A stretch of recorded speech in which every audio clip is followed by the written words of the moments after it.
বন্ধুরা, শুভ বিকাল। তোমরা সবাই কী করছো? দেখো, আমরা এই গরমে আমার বর জুস এনে এসেছে মাজা, আর মেয়ে তো পেয়ে খুব খুশি, খাচ্ছে। আমি ঢেলে দিলাম। ও বলতেছে ও একাই খাবে পুরোটাই। দেখো দেখাচ্ছে, আবার বলতেছে খুব ভালো খুব ভালো। তো দেখো, মন্দিরের দিকে পুজো হচ্ছিল। তো দেখো, পুজো প্রায় শেষের দিকে, সবাই একদম ক্লান্ত, গরম যা, ফ্যান আছে তবুও থাকা যায় না। দেখো লোকজন আসছে, আজকে অল্প লোক হয়েছে।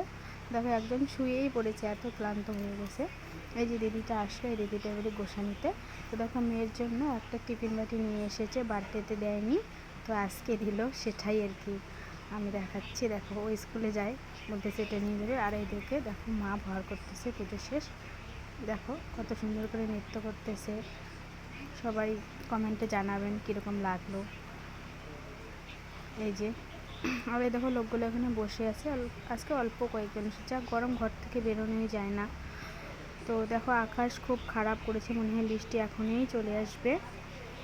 দেখো আকাশের পরিস্থিতি ভালো না, একদম অন্ধকার হচ্ছে। তো এই দেখো প্রসাদ, পায়েস, তারপর নারায়ণের প্রসাদ, আর হচ্ছে খিচুড়ি আর সবনের সবজি, খুব টেস্টি, মানে প্রসাদের খুব স্বাদ। তো কে কে প্রসাদ খেলে বন্ধুরা চলে এসো। টাটা, বাই বাই, ভালো থেকো সবাই, সুস্থ থেকো।